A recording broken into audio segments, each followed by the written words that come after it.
Okay. Round 2 is always so much easier. I'm pretty sure just cut that off too. Welcome into Sports Around the Bar, where we have a lot to talk about. Hopefully we're a little bit smoother this time. I have no idea what went wrong, just like usual. Fire our tech guy, Drew. Fire him. He's out of here. He keeps coming back. All right, Colts, Cousins, Kobe and Shaq, Zeke, Hunt, college football, Gronk. Did I miss anything? Because we're talking literally everything going on in the world of sports today. Also, say hi to Hannah, now in studio. Yay! Very excited to be here. Like I said, first time. Was here one time on audio, one here time, I guess, last week on video. You were in Michigan? Yes. I was in Alabama, and so I came up today to join them live in studio. Exciting times. Yes. Exciting times. Yes. Thank you, Scott, for letting us know, man. We saw the comments. Michael, good to see you as well as everybody else we probably just dropped because of that. We hope you come back. But let's start, Drew, with Kobe and Shaq. It's what I've been trying to talk about. It's what I've not been letting you lead with, is your boy Gronk, and we wanted to talk about everything going on with him. We're going to start by talking Kobe-Shaq. Mm-hmm.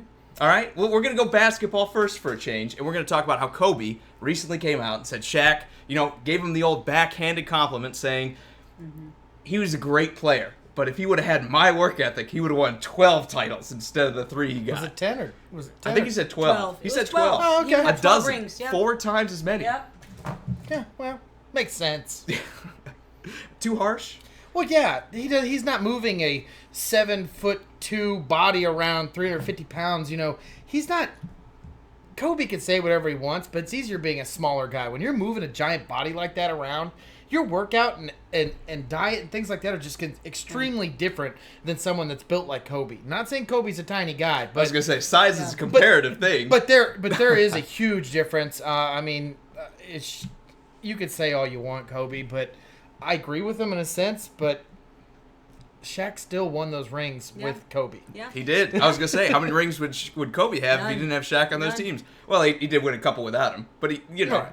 Still, I'm with you though. I absolutely agree. I think this was like the most backhanded compliment you could give somebody, saying, "Oh, you were great, but you were lazy." Yeah.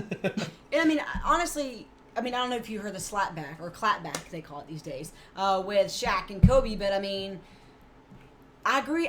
You see both sides, right? Because there's always those athletes. I remember as an athlete, there was always one person on the team that didn't give 100% every practice, right? And you wonder if they would have given every day 100% in games, practice, how much better you've been as a team.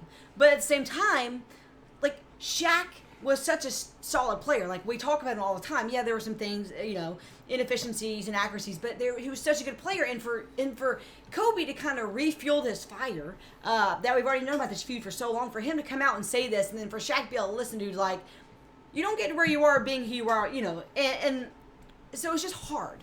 And I think it was stupid of Kobe. And honestly, I think you kind of saw the fear come back in Kobe's eyes virtually when he saw what Shaq said, for him to be like, listen, like, no hard feelings, like, have all respect for you in the world. But, he should have said anything to begin with.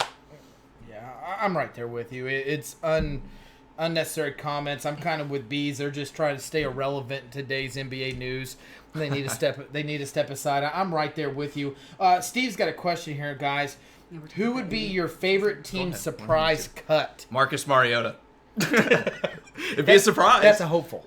No, I don't hope they cut him. He'd be a great backup. Okay, he'd be a great number 2 coming in. For me, I think it would probably be one of the receivers like Taywan Taylor for the Titans. Name maybe not everybody's kind of aware of, but he's a 3rd-round receiver from a couple of years ago. A lot of talent, a lot of promise and everything. Hasn't been very reliable hanging on to the football here both last year and this year. It would be a surprise cut for a team that has more receivers now maybe than since before Jeff Fisher. Honestly, this is as deep as the Titans wide receiving room has been. To be honest with you, I don't really have just one. Yeah. I think the NFL is littered with talent, especially after the AFL went bottoms up. It's just littered. There's going to be tons of places that any team that's really looking for some help, they're going to find it on the waiver wire when they get cut. No, you're saying who on the Chiefs would it surprise you? I'm telling you, I don't know. I don't have Mahomes is your surprise cut, right? Yeah, You'd be shocked. There's tons of them. Pringle's a K-State boy who's in there. He could be cut. I'm just saying in the sense that this league is littered with talent, that if there's a team sitting there looking for anybody, they're going to find someone. Is it a surprise? Like, we'd be absolutely surprised to hear the news? Yes. Deron Payne. Yeah, I don't think that's going to happen. But is there a guy that's like on the bubble? Yeah, is there a guy on the bubble that you would think maybe he gets cut, or maybe he has the opportunity to, that not everybody's talking about? Is there somebody like that on the Chiefs? Because I already gave mine. I already said Taywan Taylor. That'd be the shock for me. Chiefs. I don't think It's okay. so. We'll let him stew on this one. I don't think there is. There's not a single guy that you're like, man, they cut him. I could see him being on the bubble, but I hope they hang on to him. Nobody? No, I think, well, the depth chart that came out the very beginning of preseason stuff is still the same depth chart, so I don't really see any difference. I honestly don't. Okay. All right. Fair enough. Also, Scott says Kobe is right and Shaq was lazy. I think you're right. I think there is a little bit to what Shaq said, or what Kobe said here in the first place, but I also think Shaq handled this really well. Says they don't build statues of you if you're lazy. At least not in those terms of lazy, right? Like, it's easy for us to be sitting on the couch eating Pringles saying, man, Shaq's not working hard enough, right? I'll tell you what, the worst time to ever eat is watching the Olympics. Like, I feel so pathetic watching the Olympics, eating all the food, being like, this is why I'm not at the Olympics, because I'm here eating. Like, it is. I don't have that problem. I don't have that I'm not problem. here because I'm slow and unathletic. No. I'm like, beer. It's great. Exactly. But I think you're right. It's one of those things that it's always tough watching somebody, or it's always tough to judge somebody when, how many of us could do better? We're saying Shaq's lazy, but lazy by what standard? Yeah. It's easy to say. Apparently by Kobe's. Yes. Maybe How many people are lazy in America based on Kobe's standards? Selfish. Yeah. Well, I mean, that's what Shaq said. Maybe we would have won more if you would have passed me the ball. Yeah. I mean, we can't disagree with that. I mean, like I said, pre-show, there were so many times where we called him like an infamous ball hog. Like, he was just a guy that did not pass the ball. And so, I mean, maybe, I don't know. And Steve says both had truth in their arguments. Yeah. Yep. And Scott's saying maybe Kobe didn't need to pass. He's the shooting guard. But let me say this. You got to get those triple doubles, man. Shooting guards can pass too, just because you played the two. Yeah. I'm with you, though. Shooting guards shoot, right? Shooters shoot. And it was, and even though it wasn't that long ago, it was a different game. Blake Bivens, you mean. It was a different game back then. It is not the same game. I mean, you're looking at people like James Harden and Westbrook. There's just a different style of play right now than there was when they were playing. Absolutely. As a teammates. Wouldn't you like to see Kobe on a team like Houston that's designed to isolate and give him the ball like 100% of the time, get him as many open shots as he can? It'd be crazy. 80-point games every week. Go ahead. All right, to respond to Ian's comment, said about Bivens in the Southern League, family staying in Virginia. Yes, that's actually my home state, Montgomery Biscuits. Blake Bivens, his family, horrible situation. Thoughts and prayers got to them. His wife, his child, year-old baby, his mother-in-law, and the family dog got murdered yesterday by his brother-in-law. Don't know all of the details. It's a horrible situation, not all the details, but definitely heartbreaking for Blake, who had a great start with Montgomery. They're 4-0 right now. Of course, they canceled their doubleheader last night, but if you don't know, Montgomery Biscuits is the AA team of the Tampa Bay Rays, so it's going to be interesting to see what happens there. They're sending a lot of support, but, I mean, it's just a hard situation to be in. I mean, you lose your entire family, playing a game you love, and it's absolutely heartbreaking. I was not laughing at what you were saying. I figured you were. I was like, wow, No. heartless are you? No. Ian, our jester of the comments, said maybe if Shaq would make a three throw, Mayweather would win another championship. Yep. Imagine if he went from like that 25% to like 45%. How good would the Lakers have been then? Hack-a-Shaq was basically a defining moment for a generation, right? It was almost that way to defend the big man. You just go foul him. And it still works at Andre Drummond. Yeah, no, it does. And and Jordan, Clippers. Mm-hmm. DeAndre Jordan. When he was with the Clippers, yeah. What's up, Jeremy? Glad you could join us, man. We'll move on. We'll talk Gronk. I was waiting for you. I know you've been waiting to talk about this forever. I'm going to let you take the lead. Why? What? Tell me about Rob Gronkowski and how the CBD oil, or the cannabis oil, is helping him recover over pain. Well, no, it's not it's not exactly what I want to talk about. I just kind of want to compare him to Andrew Luck in a sense, that he got to retire because he was hurt, banged up, injured, pain, and everyone was like, thanks, Gronk. Thanks for being a great NFL player, for everything you gave to us, all the sweat, blood, and tears you did for us. And then Andrew Luck does the exact same thing, and it's like people want to crucify him for it. Do you know why? And this is my point. Gronk did it in March, and Andrew Luck did it in August. There's a huge difference when you're like 2 weeks out of the season, and you're like, guys, Okay. My body can't take it's it anymore. It's a I'm lot out. easier But- after you win a Super Bowl. Well, here's another thing. That is true. You have credibility. Or 3, like Gronk has. That's true. And he also did it at the right time, giving the Patriots time to replace him if they needed to. But apparently, it's it's leaked. It's been out there that Andrew Luck has told the Colts that this was going to happen. This wasn't, a 2-week thing, or he didn't walk into Irsay's office and say, they're blowing it up as that. thanks for the memories, but honestly, I don't need this anymore. It wasn't like that. Supposedly, the Colts have known about this and have thought that, oh, don't worry, he's the team player. We'll talk him into coming back and playing with us. Yep. I think when you look at this, there's so much that the Colts are holding behind these curtains that I don't know even what to think about Andrew Luck. Before, I was critical. Last show, I was a little critical of him, and people, a couple people said I was being too harsh on him. But now, he's at a spot, I don't know whether he's in the right or he's in the wrong. Because if this is one of the things where he walked up, he said 2 weeks before the season, look, I don't want to do this anymore, then I'm totally against Andrew Luck retiring. I think it's a bum move, to be honest with you. If it's one of those things he's like telling him in the offseason, hey, you may need to get a replacement or something because I don't think I'm going to make it. They didn't. Exactly. Then it's not there. he looks a lot better. Yep. All right, I got to read But some I will of say, these. you can't bash the CBD because I absolutely love the CBD. Young Living has a CBD muscle rub. I use it every day. I actually use it on the way up here from CrossFit today, and I love it. So, I mean, no, I'm not knocking you have to it. know his brothers, though. Do you know his brothers? They were on Shark Tank. They come up with all this stuff all the time. They're like super entrepreneurial. Mm-hmm. No, I did not. I saw him on Family Feud. They came out with that protein shake.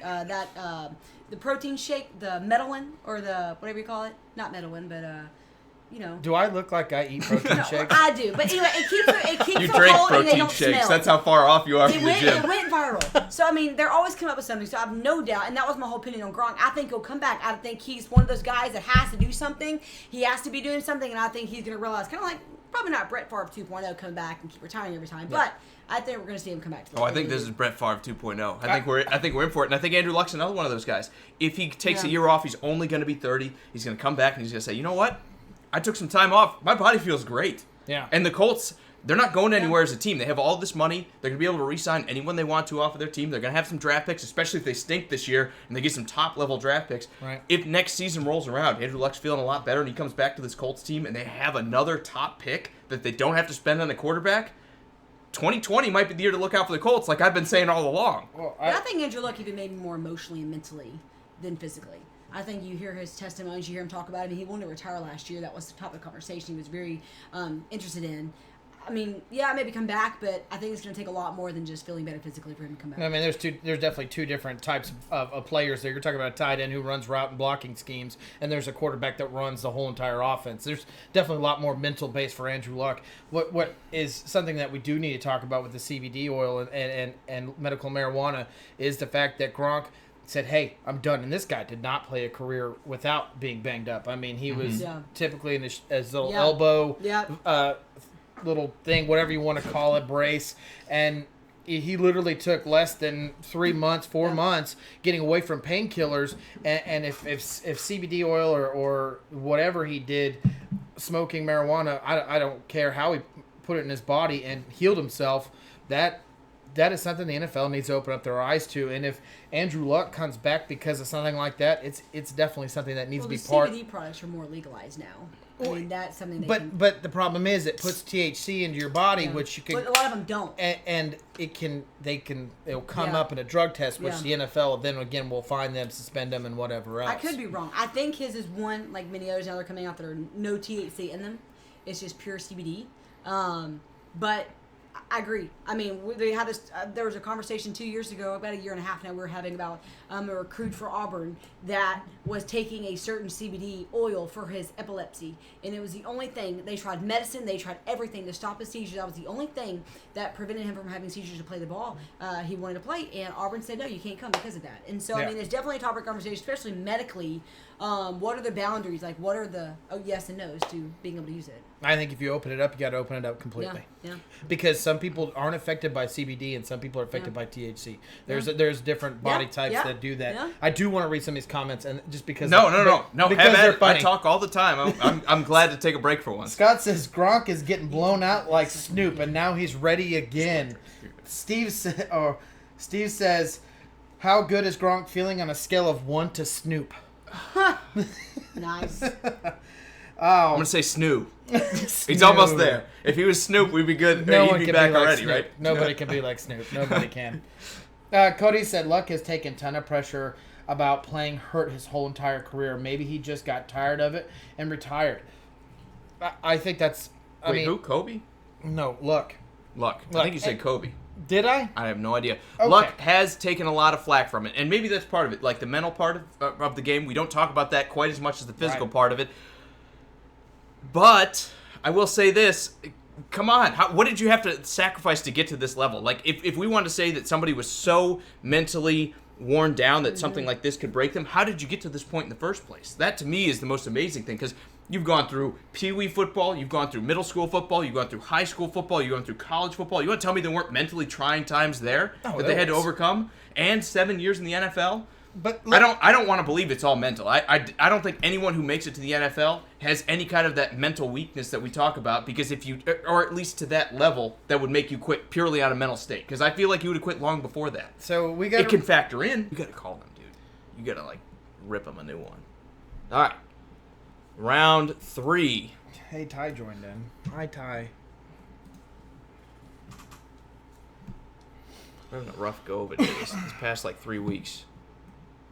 What's frustrating is that We're on, by the way. We're back. Hi, everybody. Hi. Yeah. So, what were you saying about Gronkowski? No, I was talking about Andrew Luck. I'll chip in on that when you're done. So just to kind of reiterate. Okay, whatever. Talk about reiterate. Yeah, there you go. Those words combined. Yes. It's just, my point is the position that he plays. This is not a running back. This is not a receiver. This is not a left tackle. This is not a defensive end or a safety. This is the guy that runs this offense. This is the most important position of the game. He missed a lot of time, a year and a half, and then he played a whole season, which turned out really good for the Colts. They got excited.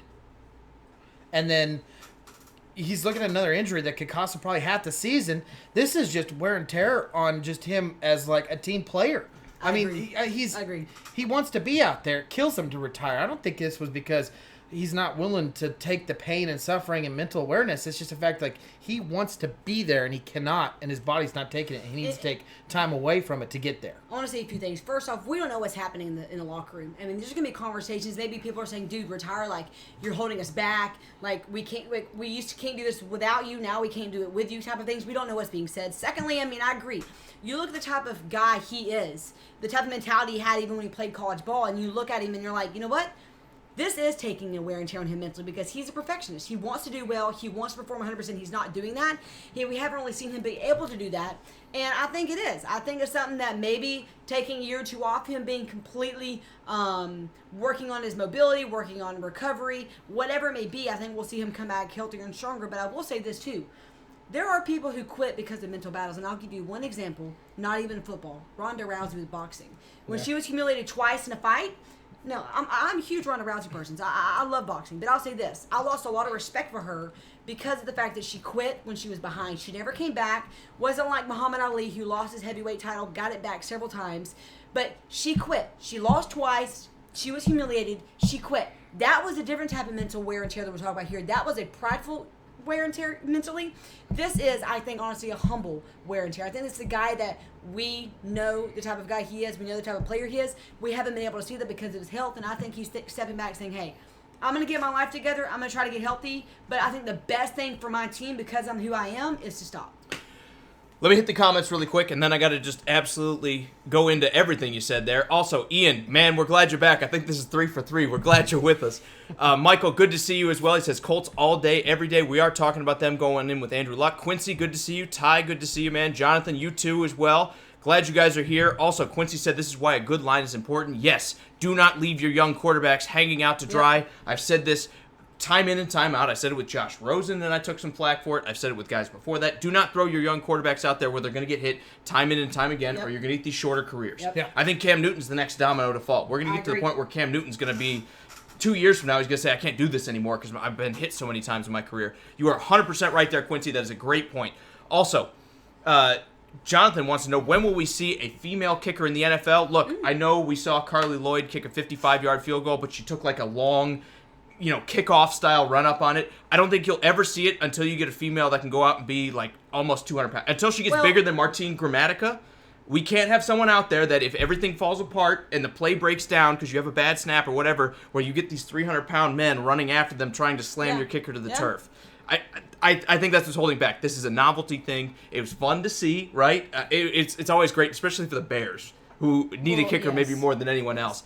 But you can't put someone like Carly Lloyd, who's 140 pounds out there, 30 or 40 pounds lighter than the smallest guy ever, Martine Gramatica, and say she's just going to be fine because you can't have them take the hit and get just absolutely broken. I think that would be terrible for the game of football. I think we'll see it eventually. I think let me say this again. Let me rephrase that. I think we may eventually see it eventually because of the fact we're seeing women, young girls starting football at Pee Wee level. Because this is something that when I was in high school, it was very rare to see a girl even get to play, legality-wise, be able to play football. And when I was in 9th grade, I kind of fought the legality system at my high school. My dad was one of the coaches, so it didn't work out for me to play because, I didn't really want to play for my dad. But, and my mom didn't want me to play. But one of the girls below me, we called her Zippy was her nickname. She ended up getting to play. And that was cool to see. So I think we're seeing a progression of girls being able to play football because the thing's this.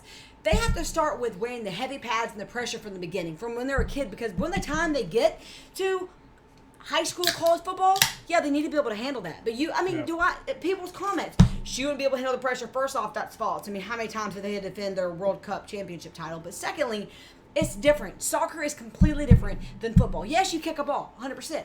But it's a different type of ball. It's a different skill set. It's a different everything. And I think we may eventually see it, but right now we're not. And I'm going to go from a physicality standpoint. Again, you can't have unless the NFL makes it where kickoffs, nobody rushes after the kicker. I really don't see this happening because they just don't want to deal with the backlash of having her fall under someone like Aaron Donald that's hitting someone hard. Imagine the force that's breaking a 250-pound guy like Andrew Luck. And yes, it's rare that would happen, that they would get back there, but that risk still exists in kicking plays. You can't have these guys that can go hurt someone like Andrew Luck's size, Ben Roethlisberger, anyone that size. You can't have them go rip up a kicker that's 140 pounds. Maybe you can't do it.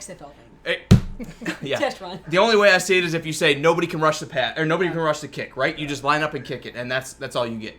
I do got a question for you guys. Scott says Andrew Luck probably doesn't love the game like everyone else. Do you believe Scott. That's true? Yes, I do. Because again, if you love the game, I think you stick it out. And I get where everyone was coming from with the mentality thing, and you get weighed down with some injuries and stuff, but.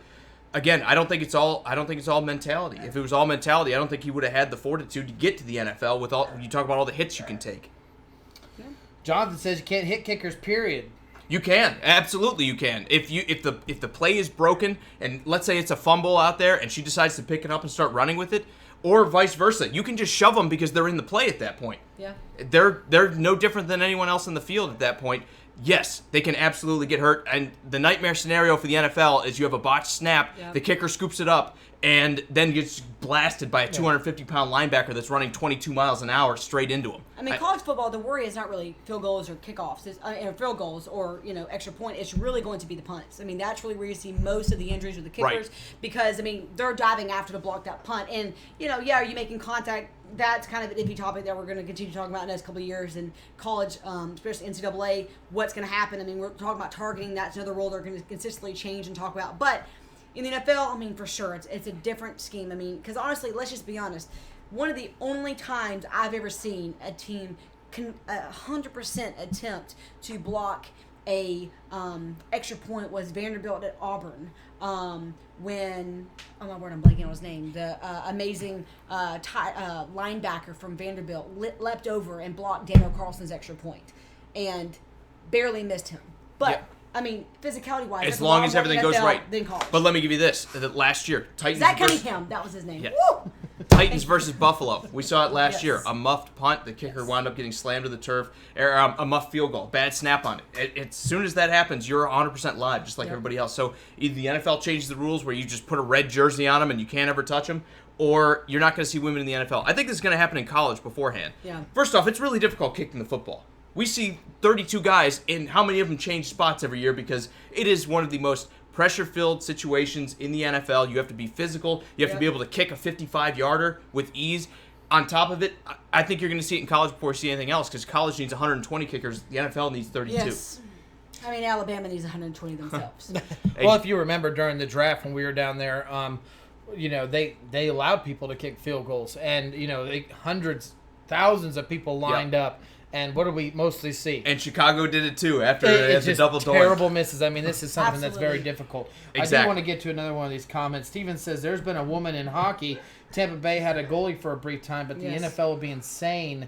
But you don't touch the goalies. But he hopes it happens. Yeah, that's Yeah, true. and you don't touch the goalies. I mean, except for a goalie fight. A goalie never mixes it up pretty much with anyone. It's the big taboo. That's why you see a bunch of fights in hockey, because they didn't like that someone got up in the goalie's face. Not even touching him. If you get right up in the goalie's face, one of your enforcers on that team is going to come out there and go after that guy. That's just the way hockey works.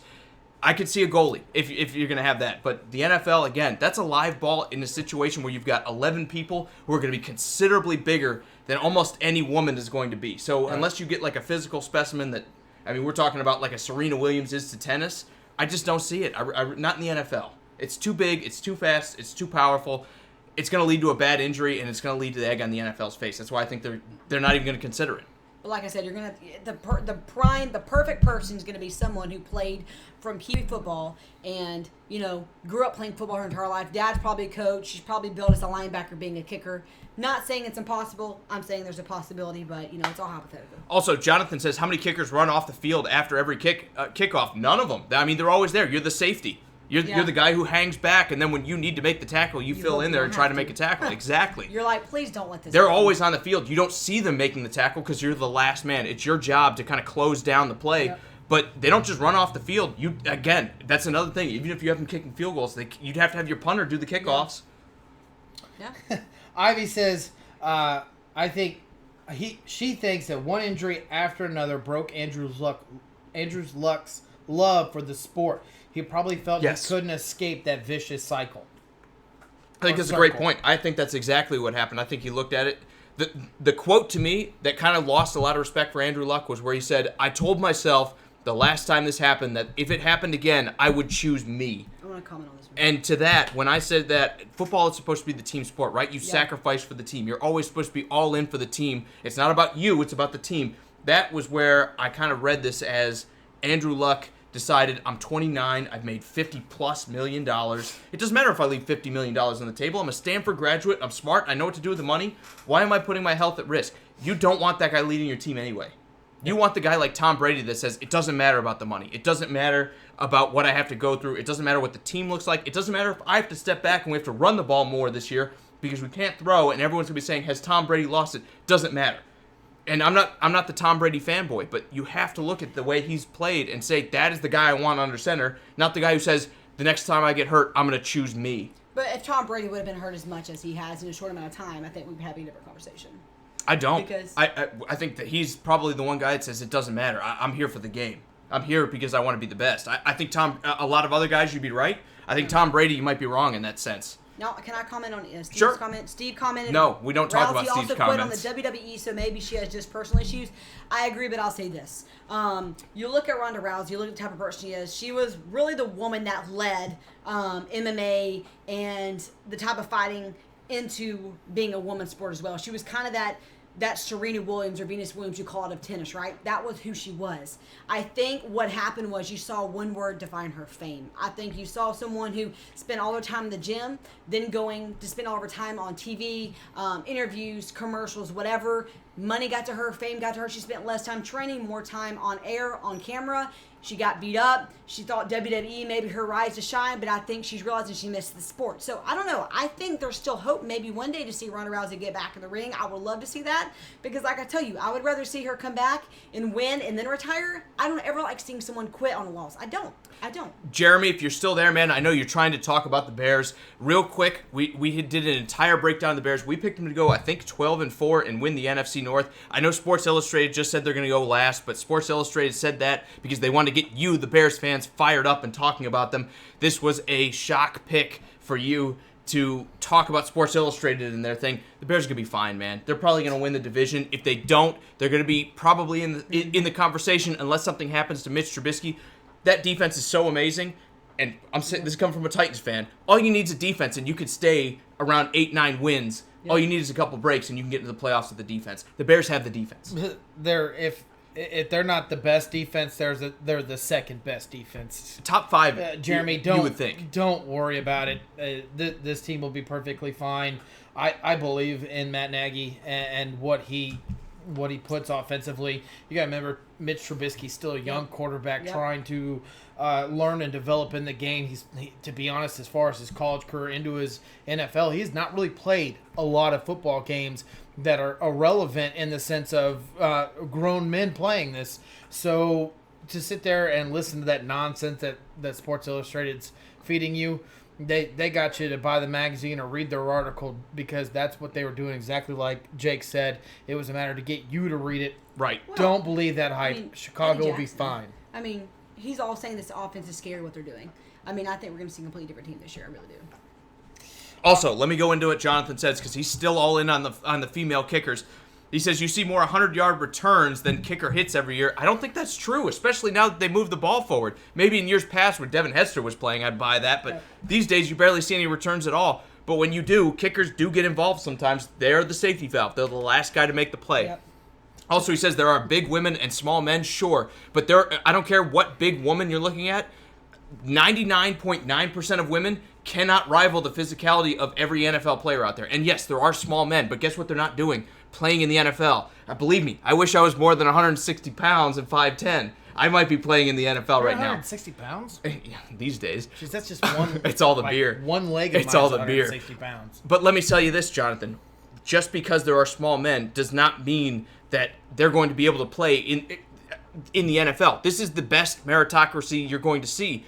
You are the most physically gifted, or very close to it, animals on the planet, humans on the planet, if you make it to the NFL. You are absolutely monsters of people. Like, there's no guy you look at the NFL, except for maybe kickers, maybe Martin Gramatica, but even he was bigger than I am. He's like 170, 180 pounds. You don't see little people in the NFL, and that's my point. It doesn't matter the size of the woman. Odds are she's not going to be big enough to take a hit from a 280-pound man who runs faster than most people can run on their own.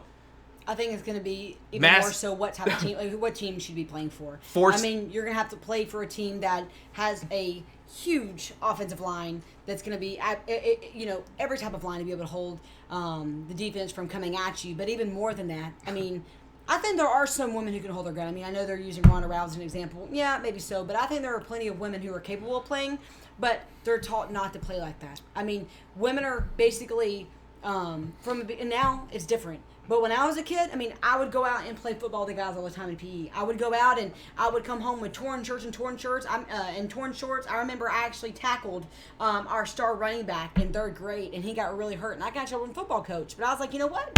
If I can hurt him, anyone else, any other boy coming at him is going to hurt him, because I laid him out. But not many women are going to play like that. You know, like, not many women are taught, play this game, play it rough.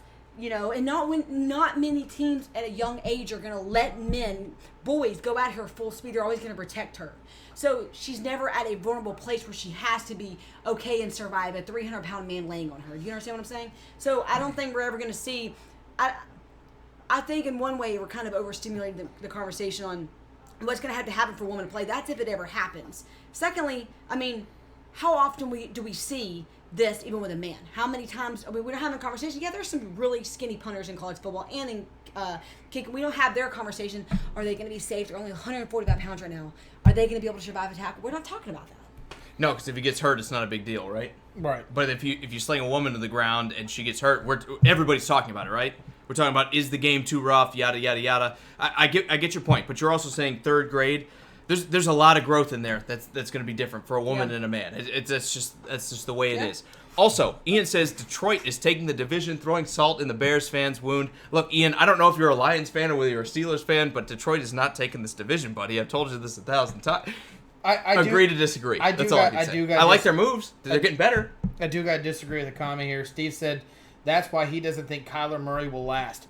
Dude, have you seen how built Kyler Murray is? He might be small, but there is nothing tiny on that guy, dude. He's like tree trunk legs. He's a built small guy. Yep. I mean, he's not little by any means. You look at someone like Josh Rosen. Yeah, that's small. Rosen. Yeah. Like, he might be tall, but he's skinny. Right. He needs about 15 hamburgers. Yeah. No joke. A day. Also, Paul says, boo, Bears. Paul, good to see you, man. Again, I'm not rooting for the Bears. I have no dog in this fight, but I got to admit, they're the favorite here going into it, unless the Vikings can somehow figure out how to be a good team again. Maybe the Packers.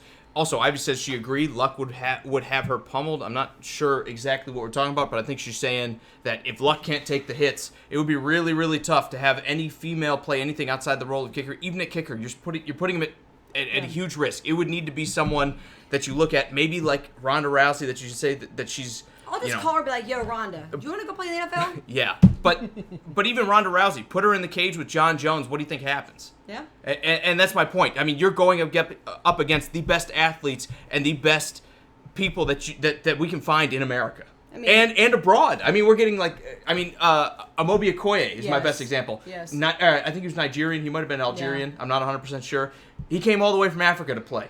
And you know what? They took him in open arms. They are getting the best and most physical humans on the planet to go out there to hit people and to play the most physical game on the planet Earth, except maybe rugby. I was going to say, do not compare football to rugby, because rugby is absolutely... Well, nobody loses any years. Nobody loses any years, but it's about as physical, right? You need to be about as strong. I would not want to put the average woman in that situation. It would take a freak of nature for me. Well, Scott says they would have to change the rules. I agree 100%. I'm not talking about women playing now with these rules. We're talking about basically this becoming powder puff football, the NFL, with all the changes, the way kickoffs are run. Maybe XFL. That's why I even made the joke. Honestly, I'm not even kidding. Maybe XFL would be the league that you try this in, that you say, hey, we're going to get a woman because we're not going to do kickoffs. We're going to do, you're not even going to try to get the kicker on extra points. I mean, that situation. I would say this. I would not have a woman go in to kick a field goal. It would be an extra point. I wouldn't. Because that, to me, is going to be more of that's going to be less of a risk for a team to have a female kick an extra point rather than a 55-yard field goal, because they're going to want to block the field goal way more than they're going to try to block the extra point. Jonathan, still dying on that hill, says, what if you had a girl like Ronda Rousey and you put her in pads and had her run at Deshaun Jackson? He would get tackled if she caught him. But is Ronda Rousey catching Deshaun Jackson?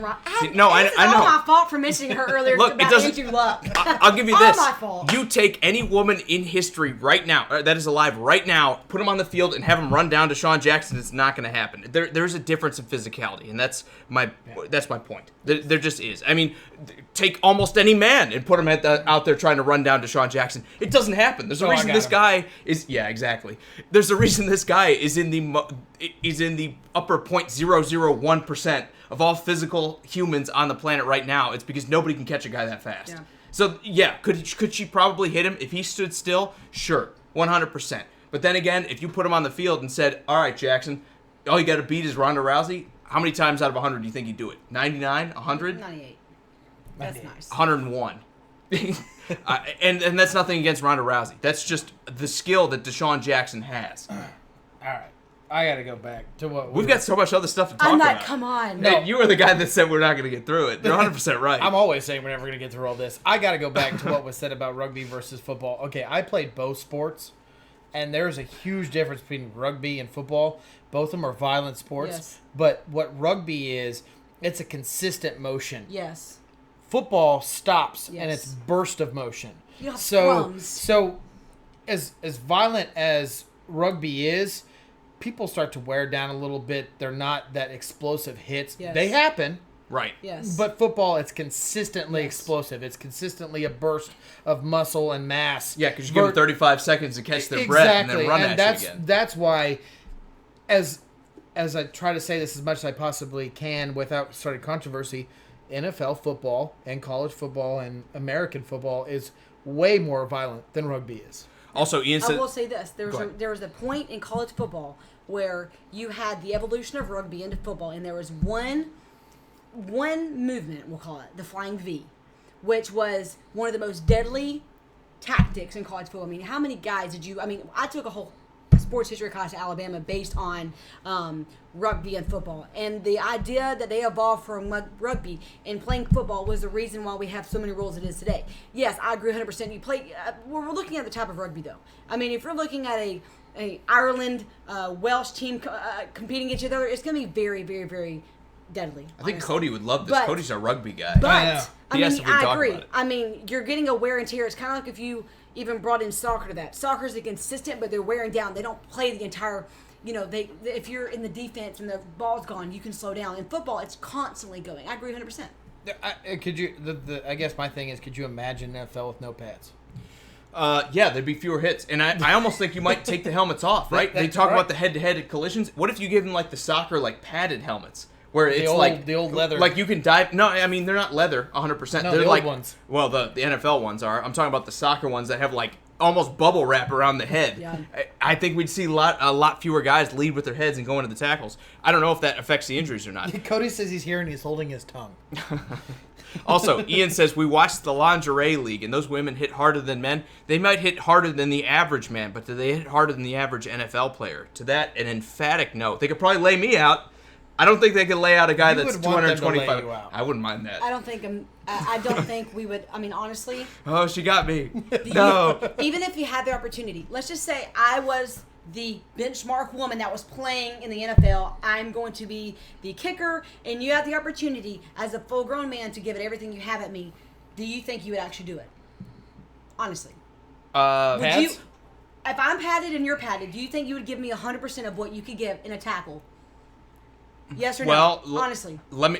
Me. That, Hold that on. hesitancy is proof. Hold on. No. Let me stop you really quick. How many of these guys wind up with domestic violence charges? You didn't even let All me you finish. need is the wrong guy. That's All what you I'm need saying. is the wrong No, guy. I And I'm said, saying, how many- but- Vontez Burfict would murder you. But listen, the thing is, what I'm saying is, how many men will be too scared because of that? Because of what's going to happen. I think that's one reason why we may never see it happen. Is because if I'm the type of woman that says he hit me wrong, he hit me inappropriately, he whatever, then that's going to be a controversy. If you go in it with equal standards, saying I don't care if you're a male or female, this is the game of football, then we're going to see something better. We're going to see this elevated in the game. But right now, you can't put a woman in there, and I don't think there are very many men. Yeah, there's a few that we're not going to. We can talk about Hunt because we're going to talk about it in a minute. But I don't know if we are. There's very few men that would say I'm going to tackle her 100% of what I have like a man. They wouldn't do it 100%. I think you'd be shocked at the number of NFL players that might. Again, there's a If lot they of these didn't know guys she was that a wind up. woman. There's a lot of guys that wind up in jail for domestic, or at the very least investigated for domestic assault. And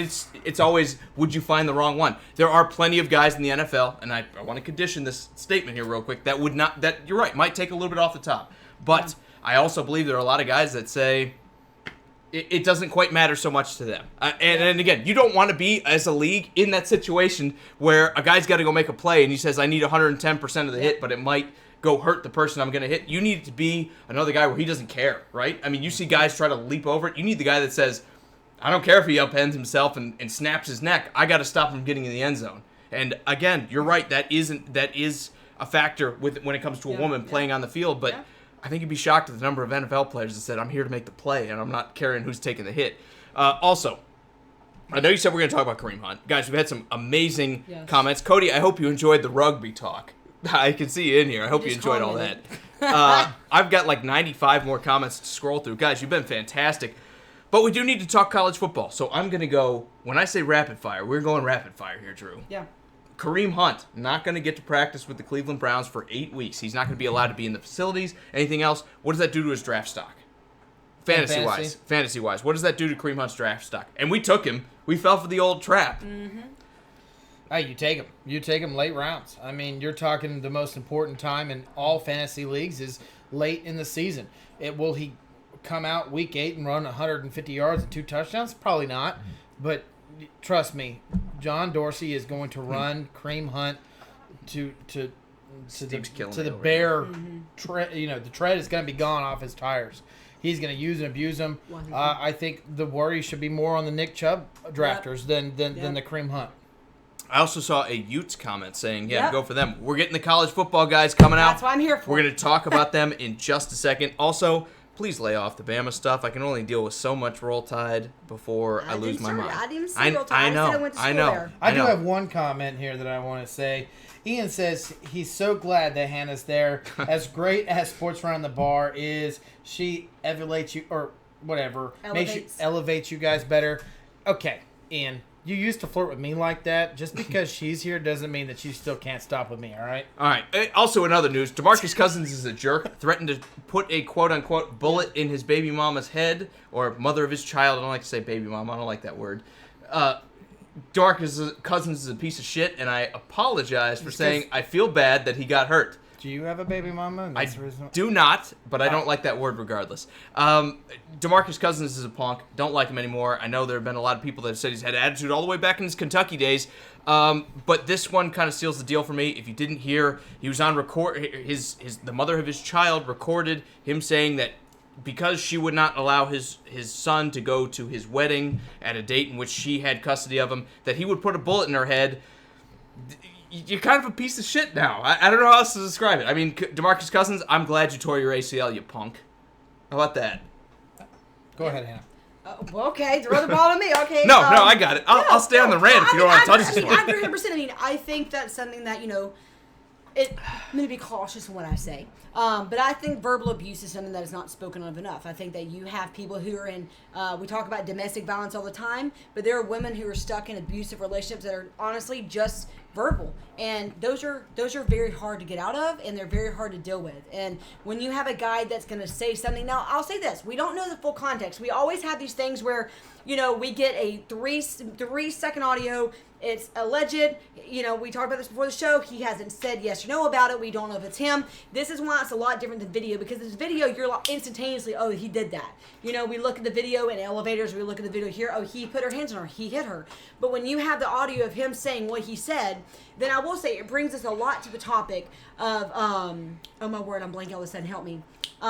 Chicago Cubs, baseball. Addison Russell? Addison Russell, thank you. The verbal things he did to her, it was all verbal, what the Cubs stood up for against that. But it's a very hard topic to talk about, because we're talking about a guy who, yes, said the wrong thing at the wrong time, but I am still one who's just as innocent until proven guilty. But this is going to be something that is, I think there's going to be repercussions for this. And I'm saying, let's go into the court of public opinion and go say that he's guilty, because, again, you said he didn't come out and deny it, or it hasn't been confirmed that it was him on the recording.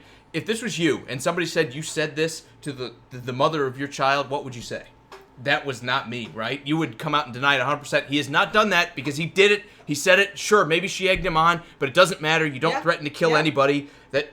Right? Isn't that like the golden rule? That's don't talk to strangers. I mean, it's there close, comes a point where you have to say, this conversation's done. Yeah. Like, you have to put a boundary to be like, you know what, I'm not going to do this, because we don't have enough guys. And I think, honestly, this is just something that happens all the time, even physically. They don't put up the boundaries, don't say, this is enough, we're going to finish later. They keep going, and it's either verbal or physical, and then we have these conversations that people are opinionated. All right, so I just found out the player of Sports Around the Bar community, it's Scott. He has 3 baby mamas. And you know what he hasn't done? Threatened to put a bullet in any one of them. So, Scott, I thought you were going to tell me put a condom on. No. Well, you could probably do that too. But I have 1 kid. You don't need any more. No, what? I'm just kidding. Going into this real quick, this is, to me, again, she probably caught him at a bad moment, but it doesn't matter. You don't have those bad moments. To me, I think the Lakers should cut him. We talk about, and this is my biggest point here, obviously everyone is against anyone saying, I'm going to shoot you. Especially in those in that plane of terms. I don't think there's anyone that's pro shooting people necessarily. Oh, these guys are cracking me up. But I think when you look at if you, my biggest question is, why are we not clinging to this like Tyreek Hill? We talked about Tyreek Hill perhaps breaking his child's arm, even though he said he didn't do it and we had no proof that he did. This is 10 times worse than that, because we know it's DeMarcus Cousins. Okay, even though we know Tyreek Hill said, what was it? You need to be scared of me too. That versus I'm going to put a bullet in your head. We're not even talking in the same league here. I think the fact that we're not talking about this, and we're not talking about DeMarcus Cousins needing to be cut from the Chiefs. We went in hard on Tyreek Hill. Not just us. Everybody out there went in hard on Tyreek Hill, and everybody went in on the running back that we just talked about. Him too, but okay, he deserved it. I'm talking about Kareem Hunt. No. Everyone went in on Kareem Hunt for tapping a lady with his foot. What's worse? I mean, really. I mean, when you look at the kick he had versus I'm going to put a bullet in your head, why are we not talking about DeMarcus Cousins being on that level of douchebaggery? I mean, he should be. He 100% should be. I'm sorry. I know I'm getting a little risque here, but this does upset me a little bit. All joking aside, and after I get this comment, I want to go straight back to joking. I completely agree with you, Jake. I mean, I again will sit there and talk about. Yeah, you read Cody's comment. I will again. I'm done talking English. I'm just saying, we all kind of know a lot of these players are and I try to say this in the best way I can, pieces of shit. Because they grow Endearingly. up. They grow up in the sense of everything is given to them. And they're like, oh, I'm great at basketball. My life's so great. And then he goes off and makes millions, and he's like, I'm the best thing that's ever happened. And when things don't go their way, they don't know how to react to it.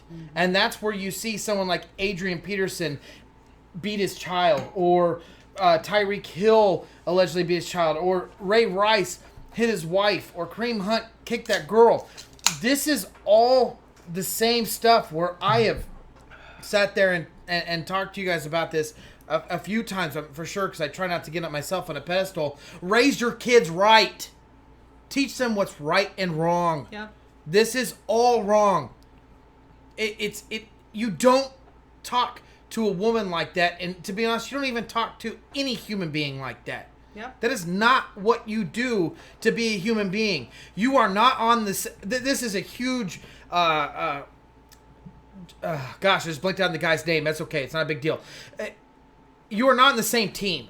You are not in the same team. If you think violence is the answer to something, to get your way or get someone to do something for you, leave Earth. Go drown yourself in the ocean. You're a piece of shit. All right, we're getting off track a little bit. It's You're right. important You're to me. right. It's I important agree. to me that, I agree. and I'm not saying that don't disagree with me, but my point is this guy should get banned from the NBA. If he really did say that, and it's the same thing with Tyreek Hill. If he did say that, he should be gone. This guy shouldn't even make millions. Yeah, it's important to me that this is because it's bad raising of children. Raise your children right. Jesus, that's all I gotta say. Well, I'll go off on that for a second and say that I had to do I'm it. going to go off with what Steve said. I mean, stop paying them pounds of money. I agree 100%. Because when and it doesn't matter who it is, if you put the wrong money in the wrong person's hand, it's going to end up poor, right? If you put the right money in the right person's hand, it's going to end up profitable. And I think what we're seeing is a small percentage of guys who, for whatever reason, maybe it's their background, maybe it's their lack of morals. I agree. How we raise our kids is important. What we teach them, their ethics, their morals, their character, their standards. But when you give the wrong guy the publicity, the fame, and this ability to basically get away. And I'll say this starts in college football. This starts even younger than that. You have guys that are coddled coming out of high school. I mean, let's just look at EMCC, right? I mean, they're basically coddled to get by in college, or in their little league, basically, in football, to be able to go back to D1, to get opportunity. What's their focus? Their focus is not to play the game. Their focus is to make it the NFL. Their focus is not, hey, I want to actually do well in school in case I break my leg and I can no longer play football, to be able to have an education. Their goal is to make money in the NFL. When you have guys who are, not all of them are bad, just like not every person's bad, but I will agree. I do agree that when you put the wrong money in the wrong person's hands like this, then it's going to be a bad situation. Because they think they have the power, they think they can get away with anything just because they are who they are. Want to get back to football talk?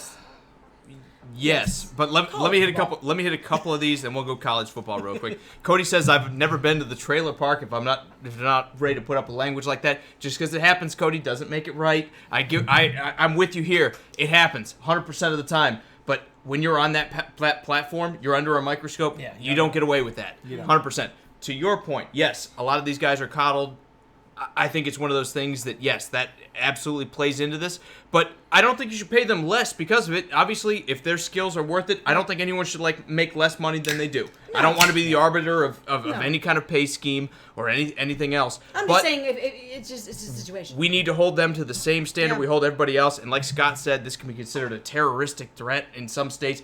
I don't know if I go that far, but it's definitely we're fringing assault here. We're not just saying, man, I'm going to kill you. Like, that is almost, in the English language, part of the vernacular, right? Like, dude, I'm going to kill you. I'm going to kill you. It's not as big of a thing. When you say I'm going to put a bullet in your head, that you're being pretty specific. When someone tells you that, Cody, let me tell you this, believe them. Okay. I want to go off what Cody said very quickly, saying I love the new trend in college about programs focusing on teaching ethics in their programs.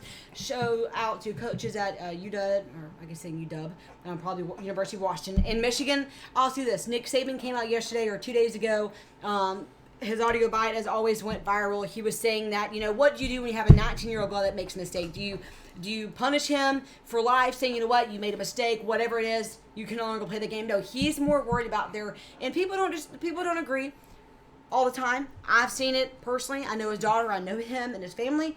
he does actually care about them becoming better men than he cares about them playing the game. There's a reason why he comes off as such a jerk for not wanting them to transfer or not wanting for them to declare early, because he has their best interests in mind. He wants them to be the best person. And there are so many guys that he has called out saying, you know what, they went to the draft too early, they got picked in too late of a draft. That's their fault. They're not making enough money as they're worth. But he's more invested in them becoming a person of character. And I think that's what we need more in college, is having guys, having coaches equip these players, say, listen, it's not just what you do on the field that matters, it's who you are off the field. Yeah. Absolutely. I think that's a great point.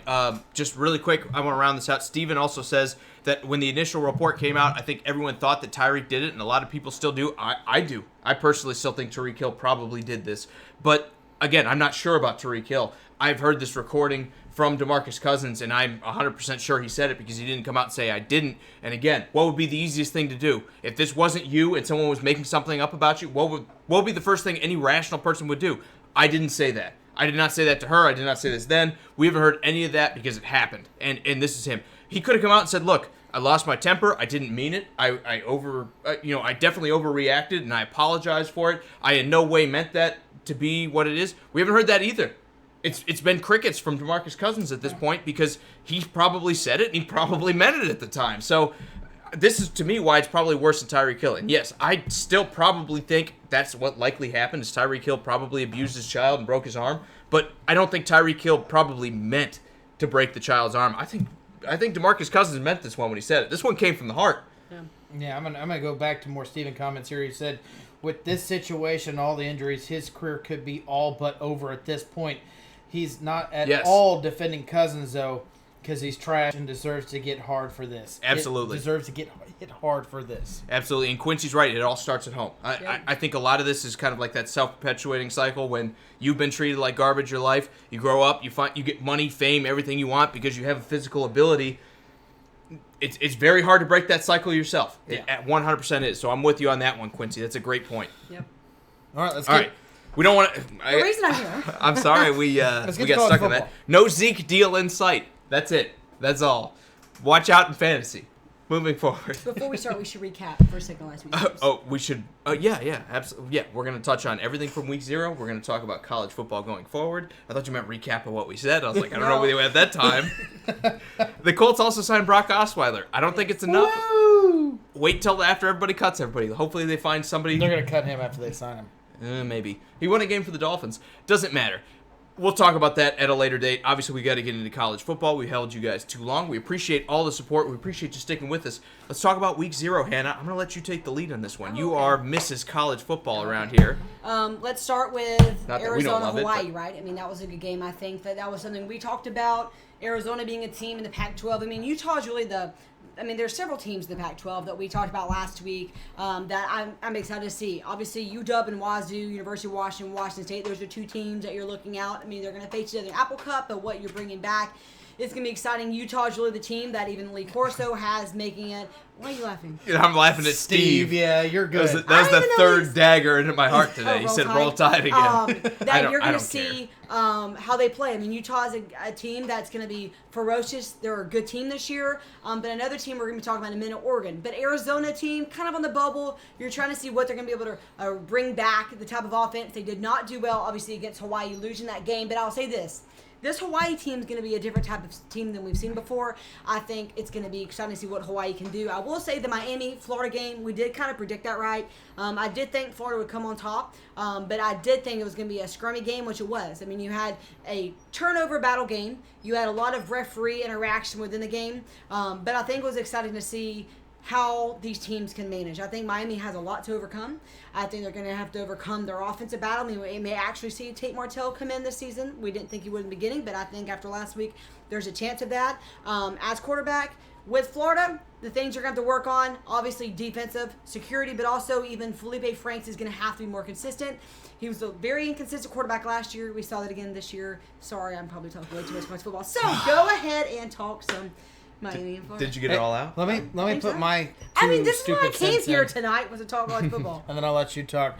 As far as Arizona goes, I think it's no longer a sense of can you rebound back? As much as college comes down to one loss makes a difference. Yeah. I think Arizona's completely out the bubble. They might see the top 25. Well, they're not making the national championship. That's exactly my point across. But they weren't making the national championship anyway. But you know what I mean. They might see that, but that's it. Their season, as far as becoming a champion, is over. And then when we talk about Florida. And that quarterback that sit there and said we won't put anything less than 50 points up or something like that.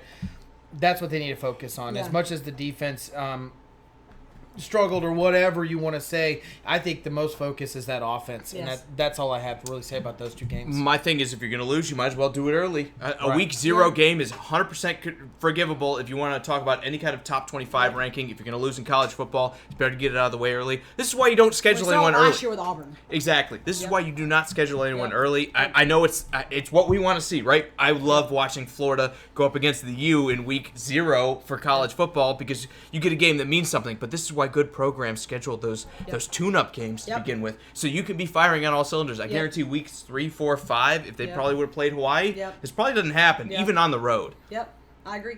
Steve, no. Quit trying to steal Hannah from us. Steve's cheating on us. You jerk. But she does have a podcast, but you leave her alone. She's ours. I'll respond to your comment after the show. No. She's not allowed. Settle down, Drew. Settle down. All right. All right, we going to break down some games this week? But I will say week 0 was a lot better this year. Steve's pushing my buttons. I do want to talk Florida and the U. It was absolutely terrible. That game was absolutely... Steve is pushing my buttons. I can only handle so much Roll Tide, and then he tries to steal Hannah. I can't take this. Quincy says he likes tune-up games. I, as a casual fan, do not like tune-up games, but I can't deny their effectiveness. Yep. Everybody wants to have a tune-up game where you go and beat up on Chattanooga, and you go drop 70 points on them, and everybody's feeling good going into the next week. In Chattanooga once at a time. Yeah, I know. And who else? Name me another one out of Chat. Exactly. That's all I got for you. Exactly. So, don't Google it. That's not fair. No, I wasn't Googling that. What I want to say here is it's great for programs to schedule those games early. And this is why we forgive the early losses. This is why we give teams that lose early in their schedule more leeway in college football, because you don't have the time to generate the offense. I'm all of the mindset of go ahead and be the team that schedules 3 money games, and then you move into the meat of your schedule when everyone's firing on all cylinders. You know what the roles are. You know how the offense works. Everybody that is now playing in a new role has had a couple weeks to get used to it. That's the best way to do it. We reward teams for beating those non-conference games early on, especially. But I also think it comes with too much risk. For me, if I'm Alabama, if I'm Clemson, I'm not taking one of these. If I'm Notre Dame, I'm not taking one of these games early in the season. But you get less meaningless football. You get more meaningless football from a fan perspective. You got to remember that these are students, and they and as much as the NCAA will quote admit this, but won't truly go with it, is their schooling is more important than the game itself. And so you have all those restrictions when it comes into how many games they can play and all that stuff. And that's why you'll never see what you were talking about. It's good for the NCAA. I think it all depends on your perspective. If I'm the NCAA, I absolutely want at least a couple of these games. If they pay these kids and then they can broaden what happens, then you might see a whole different scenario. But the way it's set up right now, that will never happen. If I'm the NCAA, yes, I love Florida playing Miami in week 0. If I'm Florida or Miami, I'm talking to my AD, like, why are you scheduling this for me when I've had only, the shortest time to work with these kids? It's so restrictive in their rules and how much you can practice, even more than the NFL.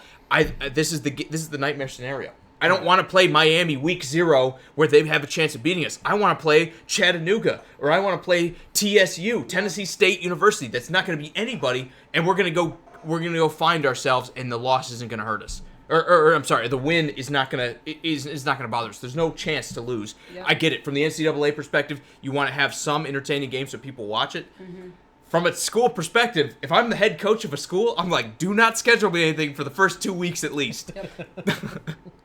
So, and these are all decided years out ahead of time, but still, how many coaches change seats every year? So it can be a tough thing to move into it, kind of like Dan Mullins has, where this is his second year and you've got to play Miami in week 0. I can't keep up with the comments. That's okay. Real quick, Steve says, "What's our Cinderella story team this year?" That is a good one. I'll give you one. Go ahead. Iowa Hawkeyes. I'll give you 2. Maybe Nebraska, but I think maybe Texas. I'll go Texas. I'm going to say, and this isn't like the sexiest one because everyone knows Georgia's good, but I'm going to say watch out for Georgia in the SEC. If they're going to beat Alabama and somebody else is going to come out of this conference, they might be the team to do it. It's not a Cinderella by any means. They're probably the second best team in the division. Maybe LSU's up there. There's a couple others like Florida that everyone seems to love, but we've seen Florida not really be that good against the U to start with. Honestly, I think Texas, I don't like Texas. Well, I do. Go ahead. Because I think you're looking at Cinderella. I'm thinking background. I'm thinking of Charlie Strong. I'm thinking of all the things that Texas had overcome, basically rebuild an entire program. And they have a chance to, maybe by the time it's a championship game, conference championship, maybe be 10-2. And that's a lot, saying that a couple of years ago we had a team that, I'm just saying, like, you look at the game, you look at the matchups. Okay. I'm saying completely Cinderella. Texas would be my team that I've already circled, saying, you know what, I'm going to look out for them this year. Great point, but let me crap all over it. Do it. They won 7 of their last 10 games last year, under 7 points, I believe it was. Yep. I think Texas, even though they're a good team and they're going to win a lot of games this year, I don't know if I'd call them one of my Cinderellas. I think they're one of those teams that might have been a little bit of fool's gold. They pulled off a lot of close wins last year. Did they do it again? That's really tough to be on that edge. We'll talk after week 2 when they face LSU. They're back. Yeah. But they're not back, if that makes sense. Well, they're not the same never team be they back. were. Right. I think they're a good team. I think they're one of those teams that will probably be 2 or 3 losses this year. Don't but I say think it, Steve. They're probably not going to be good enough. Don't say it. That's okay though. I mean, agree to disagree. It'll be fun. Yeah. Also, Scott says some conferences need the tune-ups due to conference games. The SEC, absolutely. If I'm an SEC team, I'm not trying to play Wisconsin on the road in week 1. I don't even know what I said. No, it wasn't you. It was Steve. It's 2 a time. It's. Oh yeah, yeah. If I play in the SEC, I'm not playing any tough non-conference games. He just lost his top fan badge. I'm just throwing that out there. Can we take those back? I don't think we give them out. Yes, we can. All right. Steve, we're not going to do it. I absolutely support Alabama. Again, We aren't going to do it. 1 out of 3 of us going love to do it. Alabama. And I don't hate them, so we're at least 1.5. No.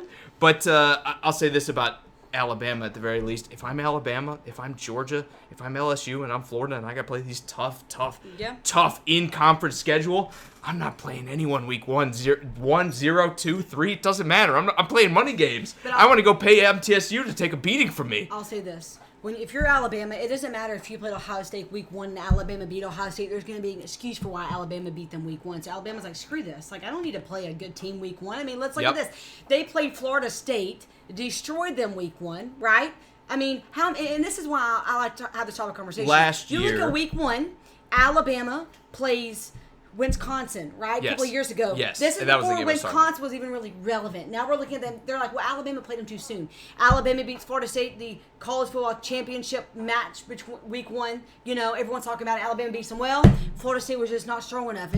Alabama, of course, played them the weakest. But they weren't, right? Well, we saw, yes. as the year went on, Florida State was not very good. Yes, but losing Jimbo Fisher hurt matter. tremendously. It doesn't matter who Alabama plays week 1. There's always going to be an excuse who Alabama wins. This week, of course, it's going to be this team's not strong enough for Alabama. They shouldn't have played in week 1. But you know what? The point is, it's a week 1 game. How many? I mean, yeah, there's going to be a few games in the SEC, like big matchups. But most of these teams, they know strategically what they're doing. Steven, I miss Air Force games, man.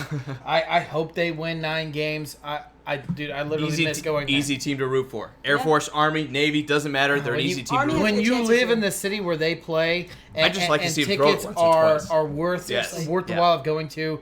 Man, it's so much fun. Watch the cadets. They're in a better place than they've been. Air Cadets Force, run Army, on the field, do Yes. push-ups for the touchdowns, and run back off the field. It's a great experience, and man, I miss living in Colorado Springs. Let's talk about what you need to watch this week before we get out of here. Again, Hannah, I'm going to let you lead off. What game are you looking forward to this week? I mean, honestly, the biggest game that people are probably going to talk about is going to be Auburn, Oregon. There's a lot at stake. You're going to have a freshman quarterback at Auburn, Bo Nix, wanting to bring the legacy back with the Nick family there at Auburn. But you have returning Oregon quarterbacks. There's going to be a lot of really cool action there to see. The thing's going to be this. Yes, Oregon has a great offense, but Auburn's defense is what's going to be the showstopper. I think we're going to see a team this year that's way better defensively than we think they're going to be because of the depth, because of, honestly, all the injuries they've had to overcome. I'm looking at Auburn's defense, but I'm also looking at the lack of the front six there for Oregon. I'm curious to see what's gonna happen with the offensive line. I'm curious to see what's gonna happen in the secondary there. So the question is gonna be this: can Justin get by? Can they have a good offensive line for Justin to be able to throw the ball deep? Now the secondary for Auburn is gonna be a little sticky. I think that's gonna see where you see a few showstoppers there for Oregon. But can Oregon keep up with Auburn's defense, and can the Auburn offense keep up with the defense? It's going to be a really good game. There's a lot to talk about here. I mean, right now, Auburn's a 3-point favorite in this game, but Oregon, I mean, I would not be upset if people pick them to win. I think it's going to be a big game. Now, Steven's saying Auburn will blow this one away, but I will say this. I know there's one guy that they're glad in Oregon that is not coming back to face them, and that is Stidham, who is now in the NFL, I think with a young quarterback in this week one thing. Again, if I'm Oregon's head coach, if I am Gus Malzahn, I'm drawing a blank here. Malzahn. If I'm Gus Malzahn, I want to go into this game saying, I want to look at my AD, like, why did you give me Oregon, who's getting, 10 of their 11 starters back on offense? Yep. And why did you schedule this week one before we're firing on all cylinders? This is like the week 3 before we go into conference game if you want to have that tough strength of schedule. This is not the game I think Oregon wants to play because I think Oregon can that Auburn wants to play because Oregon can overcome a loss with as weak as the Pac-12 is and has been for the past couple of years. I don't think it's as weak as the Pac-12 is. I think it's as easy as their schedule is.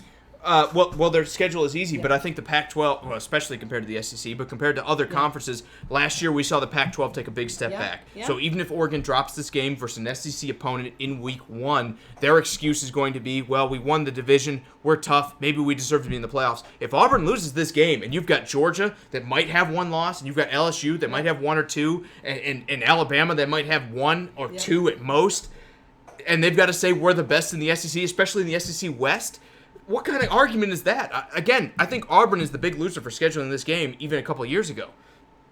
Like, we knew Alabama was going to be good. Why are we playing Oregon week 1? I mean, this is the I'm glad to game. see it. I'm glad to see it, but from an Oregon or from an Auburn perspective, I'm like, man, Gus Malzahn has his work cut out for him here. No starting quarterback. You got to go play someone like Justin Herbert week 1. This is going to be tough. They're going to run, but my question is it going to be enough? I hate to admit this, but I agree with Steve. I actually think Oregon's going to pull this one out. I think Justin Herbert will find holes in that defense. And like you said, week 0 or week 1, however you want to put it, is it's just not a good week for most college football teams. And someone that has a little bit of talent that has played for a while now in the college realm, like Justin has, I think he can win it.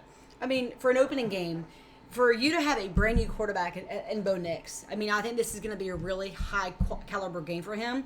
If we get, and I'll say this is really what it's going to come down to. If you get a comfortable true freshman quarterback come out, and because we're going to talk about this, we saw this with Jalen Hurts, who's now starting quarterback for Oklahoma.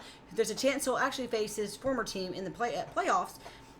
What type of game do we get from Jalen Hurts? Not a good one. Blake Barnett had to come back in, right? But you look at Bo Nix. If he can come out comfortable in the pocket, get some good throws, and get consistency, Auburn has a chance to win this. If we come out, if Auburn comes out with a weak, I don't see we. I just, because I'm always covering, I always say we. If Auburn comes out with an inconsistent quarterback, Auburn's going to hands down win the game because of experience. And Adam, I see you, buddy. He says all offense, first defense to show up will win. He also says don't ever count out Gus Malzahn. He says a return a field goal for the W. A little bit of needling there. A little bit of needling. I was there. That was my senior year. I was front row. That was tough. Listen, was it 109 yards? No, we were the dummies who went for a field goal. I mean, that's the dumbest thing ever. Should have gone for Hail Mary. I mean, A.J. McCarron only threw a 99-yard pass to Amari Cooper third quarter, but what do I know? Also, 2 more yards higher, and he probably doesn't get anywhere near that. So I understand the thought process. Let's just rip that long field goal because who returns a 109-yard field goal? That's exactly what Saban was thinking. That's when you would talk about, hey, let's, we can't go into this. No, they took out the... Who has the long drive back? No, if you're going to go for that type of... If you're going to go for that big of a field goal, you bring in some secondary defensive guys to stop. You don't rely on a kicker to make the end tackle. You bring in your defense saying, hey, this is a long shot, but just in case this happens, let's have some actually legitimate linebacker, corners, second, whatever, safeties to come into this game and just prevent this from happening, because I promise you that'll never happen again. No, well, yes, I absolutely agree. I think you could almost keep a safety back there, right? If you're kicking the field goal and you're kicking I think our safety could have kicked that field goal. Honestly, it was just don't even. Well, it was 60 60 yards No, or let's something. just- You're asking a let's lot just from a drop college it. kid. Let's Let's just drop it. I mean, agree. I've seen that play over and over and over. I will never forget that. Trust me. Auburn deserved to win that game. Absolutely. That was Auburn, strategy. I think, will probably walk away with the win here. Even though I love Oregon, I picked them to win the Pac-12. I think this early, that Oregon defense is going to struggle here against a team that run. I mean, Gus Malzahn and the way they run the ball there in Oregon, it's going to be too much. Yeah. Watch for them to win it. I don't know that I like the -3 spread. I think I'm going to take Auburn here. And even though Oregon's at home, I like Justin Herbert. He might be the best quarterback in this draft, but this is a tough team to start with because you're not going to be on the field all the time. You got to set the tempo. We got some other games to talk about. Where would I go next? Let's talk Georgia-Vandy. I ran out of beer, so we got to go through this. Yeah, we absolutely need to clean it up. Let's talk about Georgia and Vanderbilt. Okay. Again, another game that I don't want to play week one. It's pretty weird to see like an in-conference game from week one. But Vanderbilt is one of those defenses that with head coach Derek Mason are going to be incredibly stout. Georgia likes to run more. They have a great quarterback in Jake Fromm, but he's lost a lot of weapons recently. The most recent being Riley. What was it? Riley Ridley? No, Calvin Ridley was the Georgia receiver. Remember? No, It was Riley Ridley. Thank you. I Calvin Ridley's confused Alabama. myself there for a second. You Yes. had it right. No, they're Riley both from Ridley Georgia. being gone now will make it harder to throw, and Vanderbilt is always a stingy defense. Do you see much of an upset here? Steve's taking Vandy here. No, no, I don't. Because, you look at the top 15 that Georgia still has. Georgia's honestly favored to win the SEC this year. Shouldn't be. Well, yes, I don't think they will win the SEC. I said favored, not by me. But, the media. But if it's going to happen, the numbers, it's like Jake Fromm Georgia's gonna being be experienced. Yeah. No, I think that this Georgia team will struggle later on the season. I don't think they'll struggle week one against Vandy. I think Vandy is a good team. Derek Mason, a fantastic coach. Have had the opportunity many times to interview him. I love him. I love what he's done with the program. He's one of the most humble coaches, honestly, I've ever interviewed in my entire life. But do I think they're ready to beat Georgia week one? No. Do I think they'll have some good wins like they did last year, honestly secure a job like beating Tennessee? Yes. Do I think week one against Georgia? No. Just to Is put, Tennessee just even to an put my SEC 2 program cents in, anymore? Again, They I'd do actually go since take over 1970. 20.5 points. Didn't they win a national championship in there somewhere? Maybe, I'm with Ian. Maybe one. I'm with Ian. I think that Vandy's going to get Teamwork. blown out, and I would take the over the 20.5 points. Yeah. I think this is going to be a game where Vandy just struggles immensely against a team like Georgia, and you're going to. I'm gonna go the other way. I'm gonna Yeah. say take the under. At I'm 20 gonna say points. over. I'm gonna say give me the 20 points in Vanderbilt because again, if there's one thing Derek Mason does, which it's coordinated defense, and since he's taken over the play calling here, the defense has been leaps and bounds better. I don't think they score a lot, but I think Georgia in week one going up against a defense that can be as stout as Vanderbilt is. I'm going to take Vandy in the points. I think it's probably like a 17-point loss, maybe 16, 15-point loss. But I'm going to say look for Georgia to struggle a little bit early, and we're going to have those questions, and then they're going to play someone that's not named Vandy in week 2 or 3, and they'll be fine. Yeah. So go Georgia in that. I will say another game that's on your list that I think actually it is on your list because Go it's ahead. on the very bottom. North Carolina and South Carolina. A lot of people are overlooking this game. I think it's interesting for honestly one big reason you're looking at Matt Brown return as coach. I'm excited to see this. Obviously, Texas was my team to be a Cinderella, we'll call it, story, but I think this is going to be interesting because there's a few things to talk about here. South Carolina, they've been a little inconsistent even with Muschamp there. But they've had a lot of recruiting. This is their best recruiting year they've had this last year than they've had in a very long time. They're bringing a lot of true freshmen into this program, restoring it. I'm excited to see what they can be explosively. Jake Bentley's going to be the question, what type of quarterback they're going to get. 2 years ago, great quarterback. Last year, people think he took a step back. But North Carolina, this is going to be exciting to see what happens with this program. And, the only thing is you're starting a true freshman, kind of like Auburn in North Carolina. They're starting, I believe his name's Sam Howell, at quarterback for North Carolina. So that's going to be a really cool thing to watch. But I will say this, if there's going to be any game that we're not talking about that you want to watch, it's going to be this one. Because there's a chance that, honestly, North Carolina does win this game. Not saying it's going to happen, but there is a chance. That's why I think you should watch this game. I'm also going to say watch Utah versus BYU. Yeah. I think that's great. That's great analysis. But Utah, if they're going to live up to the hype and maybe they win the Pac-12, maybe they step up as a unit and can get something done and challenge a team like Oregon, can challenge a team like Washington that everyone has as far and away favorites here. They need to start with BYU, who is always a tough out at the beginning of a season. I think BYU is going to be a little bit tougher defensively than people give them credit for. I think Brigham Young is going to give them a challenge, but I think Utah wins this one here. I think the -5 spread is right about on par where this game's going to finish. Yeah, I agree. I think I'm right there with you. Go ahead. No, I agree. I'm right there with you. I think Utah beats them, but you may be looking at a touchdown. That's probably it. Finally, Go ahead. I would agree. I mean, it may get a field goal. I mean, Utah has a lot to prove, but I mean, you look at a team like Utah week 1, they're still going to have its consistencies. Yeah, we can talk about them being in the playoff. We can talk about them maybe winning a national championship, but week 1, you're not going to see the same team as you did. I'll give you a great example a couple years ago with USC. Week 1 USC versus week 7 USC, completely different team. I think we're talking about them with Utah. I think we could be talking about Utah week 1, but they're not going to be the same team. They'll be better later on in the season. Absolutely. Now, Steve says South Carolina beats UNC 28-10. I'm going to take the Gamecocks in that one, too. Mac Brown is the first game playing an SEC team, even one down on his luck like the Gamecocks seem to be, are still going to be better, I think, than a team like UNC with one game under Coach Brown. They need to get another year or two's worth of recruiting before I'm willing to bet on UNC and see what they do. I love the hire. I think this, for a division that outside of Clemson, it seems very, very susceptible with Florida State taking that step back. But for the short term, I'm gonna go Gamecocks here. Real quick, he also said Steve says he smells a blowout in favor of Utah here. I could go with. Well, I don't know how you say his name. That is Zeka, I believe. Zeka. And if I'm saying it wrong, Zeka, I apologize. Give me the phonetic spelling. I'll try to get it right. Keep going. But I'm pretty sure it's Zeka here. No, you said it right. The Utah blowout here, I don't think it's a blowout. Not Brigham Young, not week 1. Again, this what should be the preseason for a lot of these college teams, where you go and play the money game and you go and fine-tune things, where the offense, everyone gets used to each other, because now you're in a real situation with guys who have not game planned and not have practiced with you the entire offseason, whatever you want to call it, for the entire preseason for college football. You're going to play a team like Brigham Young this early that plays stout defense and runs a little bit. I'm going to say watch out. I think this game stays closer than most people give him credit for. Survive this game and then move on. I think that's the big thing for Utah. Yeah. Also, let's talk about the Huskies. I think they're probably second best, maybe even third, behind one of the surprise teams like maybe USC rebounds, maybe UCLA rebounds. Even though I don't really like either one of those teams, I think the Huskies lost a lot last year. I mean, you look at their leading receiver, rusher, and of course quarterback. I mean, they have a lot to rebuild defensively. Washington's going to have to rebuild. Byron Murphy gone. I think, but I do think if there's a team in the Pac-12 who, comparatively, I'll say this about Kentucky, a team that we'll be talking about later on this season. We won't be. Not today.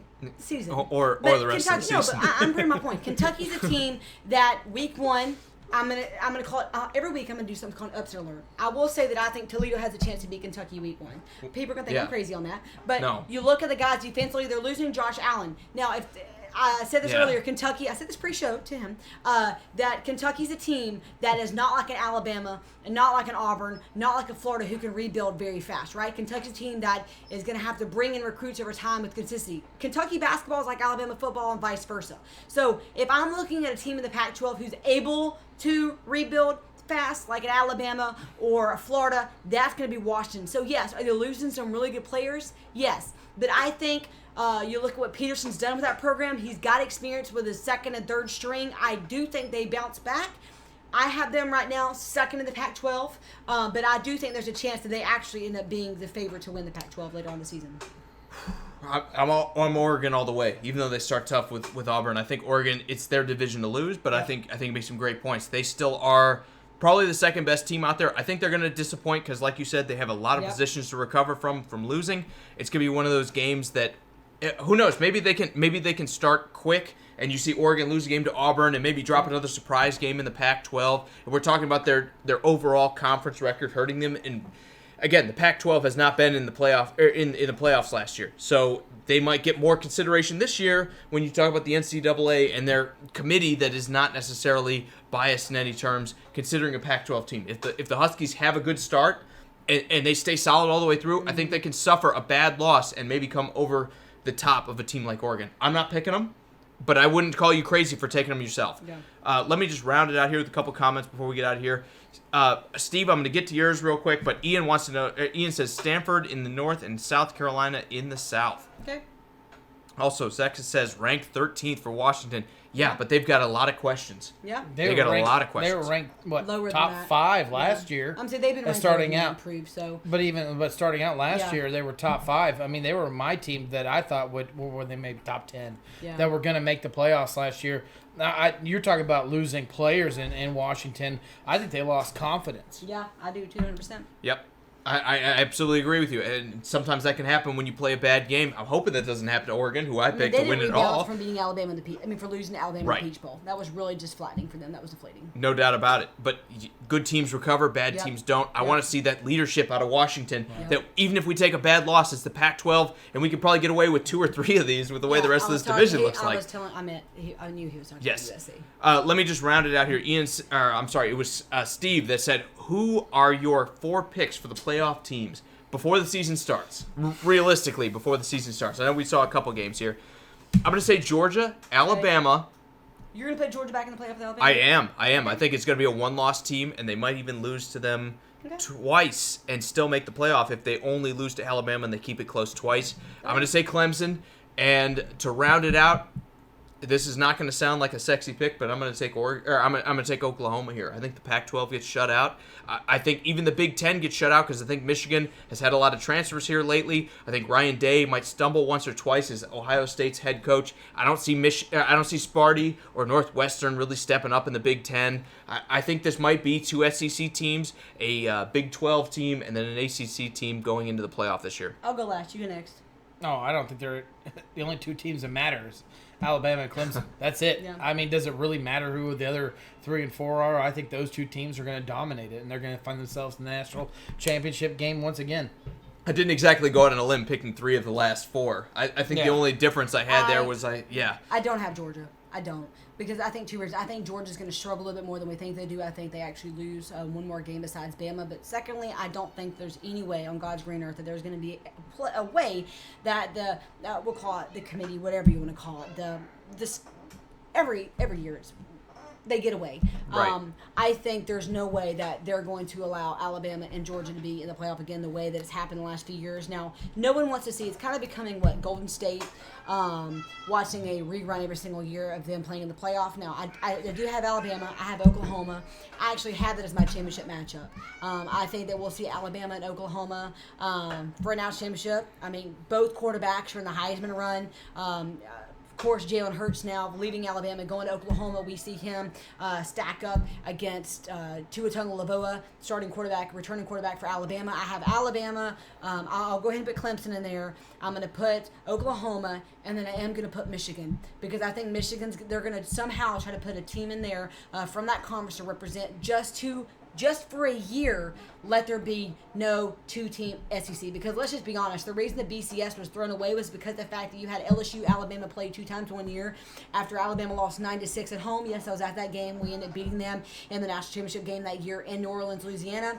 I'm telling you this right now, there's no way that the committee is going to allow there to be 2 SEC teams. I could be wrong. They've done it in the past.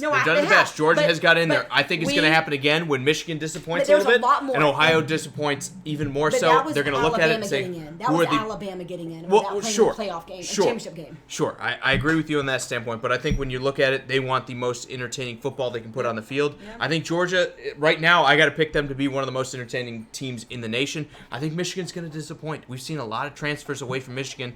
I think the wheels are starting to come off a little bit up there. I'm still going to pick them to beat Ryan Day, who is now a first-year head coach, unless he is, the next best great head coach to come out there. I think we're going to see a slow start out of Ohio State, and maybe they lose 2 games this year instead of their traditional 1 where they lose to Purdue or they lose to Northwestern or they lose to somebody who's not necessarily on the same level as they are. I think Ohio State is going to be out of it. I think Michigan's not going to be competitive enough unless you have someone like Notre Dame that came in last year. We're going to see 2 SEC teams sneak their way in here because college football committee or not, they're going to look at it and say, what is the most entertaining football we can put on the field? You're going to take 2 SEC teams, and then you're going to take the 2 best. That was 3 fingers. But you're going to take the 2 best of whoever's left and put them against them. Yeah. They may not play week 1. They may not play round 1, I should say. They may not want that SEC matchup. Or they might because they don't want an SEC final. Yeah. But I think you're going to see 2 SEC teams wind up the way in there. Whether it's LSU, Florida, Georgia, or Alabama, I think 2 of those teams, Alabama and one other, probably sneak their way into it. Would you like to say something, Drew? Oh, no. It's been like half an hour. You haven't said anything. Dinner? Yeah. I gotta eat. I've got to drive home. All right, guys. It was a great show. We had a Yeah. bunch of fun. Drew's got some special thanks here before we go into final thoughts. Yeah, absolutely, guys. Thank you again for all your likes, comments, and shares. It means the world to us. It helps us beat Facebook algorithm. We pound that into your guys' brains many, many times just to make sure you remember to like, share, and obviously you guys are commenting crazy amounts, which is overwhelming and amazing. But real quick, Ian, You Nate, might be right. Cody, Scott, Michael, Bees, Frank, Neil, Steve, Jeremy, Ty, Quincy, Jonathan, Jeremy again, another Jeremy, Ivy, Paul, Charo, if I could talk, Chris, Adam, and Zedekiah. You guys are so amazing. Thank you so much for joining us this evening. Absolutely, guys. Fantastic episode. I want to give Hannah some final thoughts here. Read whichever comment you No, I like. was going to say, Ian said, Hannah, you better come back. I am planning to come back here on Wednesdays. And Scott also says that I'm buzzing. Look, man. No, I think he started me. Well, possibly both. I'm definitely I think we're both there. You are our DD. Yeah. Hashtag We're going to need to hear it. But, guys, for Sports Around the Bar, again, Hannah's going to be back to talk college football all season long. We hope you join us for that. That's going to be great. She's also going to be here, hopefully, for some other stuff. We're going to figure that out. I got to figure out how my microphone works because apparently that didn't work at the beginning of the show. Beyond that, I have no plans. Steve, thank you so much for the great comment. He says, great show. As always, guys, I feel like I'm talking with longtime friends. I mean, that's what this show's about, guys. We are, well, two of us are drinkers trying to talk sports with other drinkers, but we cannot ignore a beautiful lady like Hannah, and all the knowledge that she brings into our sports talk. And that's why we want her here, and it's important that you guys feel that way. Why are you laughing? Scott. He was being so No, I wasn't laughing at you. I was laughing at Scott, who said Hannah killed it, and he spelled it backwards. It's a phonetic spelling, obviously. It's called a palindrome. Thank you. Yeah, see, you know what it's called. Same backwards as it is forwards. Scott, that's why we love you, man. Even though I watch you watching Clay Travis' stuff, man, why are you cheating on us? I've seen you in there. You're cheating on us, Scott. I feel like I don't even know You're Scott. cheating on us. All right, we'll move forward here.